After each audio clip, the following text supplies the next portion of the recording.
ebisinga okozeeko n'omuntu tukwesa n'okumuvinga on ate nga si mububi segera mbadde nkola naye alien skin yambadde mu ndaba oze bankola naye bwabanga yagambye kuonako tejasobola kubeerawo naye tusobola kukosinga mukwaki kubeerawo kuba zino sho nze nga nzikola nga taliiko naye bangi era ababazi bakyuka era benakosa last time era sibenkosesa nenkulu neno so bwabanga tajja kubeerawo tusobola mukosinga kwaki kubeerawo then ekya Fangone Uganda twagobeddwa nze tebangako teryangambye kuba mu Fangone bangobangako yasibwakya ndaba nga alina okukola ki ogoba akange n'enkita tewagobwa tebangobanga ku Fangone yasize negoba olwa personal issues naye skin ensonga zasi obufunze wanze abakazi sibeerako nnyo naye waliwo ensonga ezisobola okunjawala n'omuntu ogamba nti oli ku bakazi oli kuki ndi ku mukazi okay kale ensonga kale gamazima ensonga yanziwa skin kubanga sikyakola naye twasobola okukola ki okukwatagana mu kyogedde ntya at the end kyagana okukola ki okwatagana buland naye buland kyalinga tekisobola kukola ki ekisobola gatta ndi munene nange ndi munene so bingi nijasiga ekikaligwe nkuwaddeko ekyo naye nga sina buzibu naye kyali wange kubadda nga tanafukasita nga nze ndisita so we are friends kiminaako ombwa basita baali mu kukwatagana yes just nti kyagana waliwo ensonga ezaga kwaki kukwatagana erawo ngaobeerabeera nga bitambula negundi balina embeera balina biifu naye nga era ekibawula ziba ki ziba ssente naye nze n'omukulu kati kankize ku respect nzoba nali nina we neesuubira naye nga takola ki tansuubirawo oba nze nawe musuubira nakola ki musuubirawo so just kyava okay respect ebisa ebisinga yekola ki niwe ng'oli wakabi nange ndi wakabi kubanja wemaga nga tumeetinze mu kifo ndyanze mambo wakabi ate nawe wakola ki wakabi so mukemaliza nga mukoze ki nga mulemaganye nga mwawukanye okutwaliza wamu yali takuwa kitiibwa nkugambye nza okuba nze nawe musuubira nti wakabi okitegeera nga si wakabi oba nga amanyize ndi wakabi ate nga si wakabi respect era yaliwo wakati awo twali mu kukwatagana omuntu okuwa respect buli muntu okugata ku kibuuzo kyono omukulu Ryan Fangone wali mukozi oba wagenda kubasita ng'owerekera mu yivu mu Fangone nali mukozi naye nga omukozi alina buland kubanga era sijja kugamba nti Fangone yenfudde sita no nze mbadde sita before Fangone mbadde sita before company zimu zinkola ki zakabi yes mbadde kyendi ngera bwonsanga ndi gye chosen ndiyotegeera kigamba nti eno experience yakumeka yakuta which means ntobye nnyo okubeera mu industry nkwati nga nkikolerera kuba nti bulimi bwemmanyi kati kiwange era yasembayo era still yali waneeno muyimbi yajja okuyimba waneeno samuwadde 10 nali sidi gye wamuyimbi naye nga nkuba music mu bbaala nga bajja kwaki supportinga naye kati nfunyemuko obuzibu obumu nti oyo takyali okujja okukuyimbirako nawe okole ki omuntu kiba amanyi oli kuki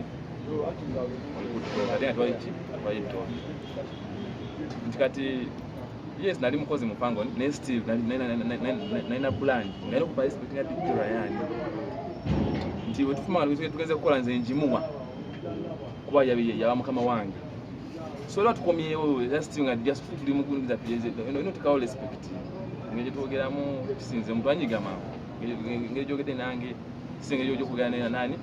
n'abaana abali awo ku Fangone kitegeera kubanga buli muntu asinga munne ki tenkanya myaka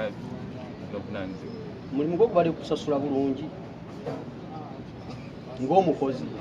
nandivuddeyo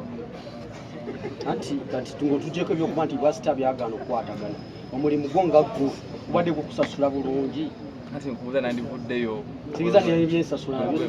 bwe tuyagala ssente ekyakujje mu Fangone byakujje mu Fangone bingi katudde ku kibuuzo ekirala n'abawa simanyi bali gundi yaabwe simanyi mayindi zaabwe kyekyabajjayo wambuuza nti ekiza okujjawo omuntu ssente wasitoki mukazi bayinza kuba bali bakazi balyalisika simanyi naye nze nga nzigasinga bisaidi yange twafuna okutakkaanya nze naye nsikiri ku nsonga ezimu anti ogenze ne bakubuuza nti nno ensasula yali etya n'ogamba nti singa yali nnungi tewandikoze eki tewandivuddeyo kitegeeza tasasula kiwe nkyogedde osobola ng'ompa ssente naye nga oba tezimmala ebyetaago byo bingi mwatuulako ku mmeeza okwongeza ku musaala nga tonnavaayo nekigaana kakibwe kiti nawe oba okiraba nti nkoze oba mukama otusanga nti nyonga ssente ojja kuwagamba makiri oyo omwana tumwongezese kusinza kuyokweki kyokoze naye sijja kuba nti buli ssaawa nfuna mwezi paka kusegera bakimanyira nawe bakuwa omulimu bakugamba tukuwa 25 n'emyezi emiranga emeka ojja kusinza gyokola ki gyokozeemu. Twali twogerako ngenda kuwayo twali twogerako mu interview emu n'omu ku balinzi abaddeko nali nsikini omuyimbi Biswanka n'ategeeza nti yafuuka wakabi n'atandika okulya akabimbo ku boosi nga agamba eggaali yali etandise okutuuka simanya ibula kabadiya ate nga ate baagala kukuuma ate Biswanka omukulu bwe mubeera eri nga bw'ogamba nti oli sita amayinja agago gaamusingako ttiimu wano eggaali nga yagatambulira ku ggwe ebyo nabyo biyinza okubeerawo kati kambatangazemu kati eggaali yakyukamu kakana akawaani nze Ryan kubadda ne branding mu ngeri bweti so zitambula nzekka bonsanze emisana mbala ntuga basatu ne mu bbaala mbala ntuga mukaaga nze ngenda ne emirimu gy'omukulu alina eggaali gyentuga naye nabo osanga nga zijirwa nange mba n'eggaali yange wamba ku mulimu gwange mulala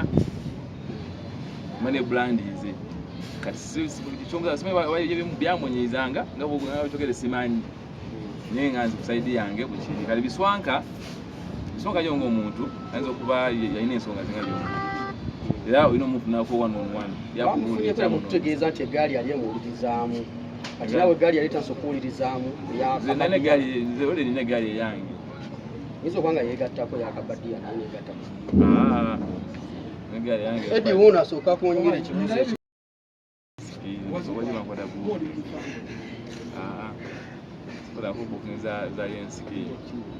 biki byeweerabirayo gali nekyala nze Fangone sina kinalekayo nze ku Fangone nagenda nga bwe nagendanga nema nenkola ki ekimu kyange nkirina bannange mukazi wange yali waka ekimu kirina waka bali bagamba weerabirayo mukazi oyinza okubagamba banekayo omukazi kale ekibuuzo basoni banyo abatulaba abali eyo amanya nze DJ Ryan nze DJ Kabakazi DJ era nga mwenna abazi wano mbaniriza era neyanza nnyo wambuto obudde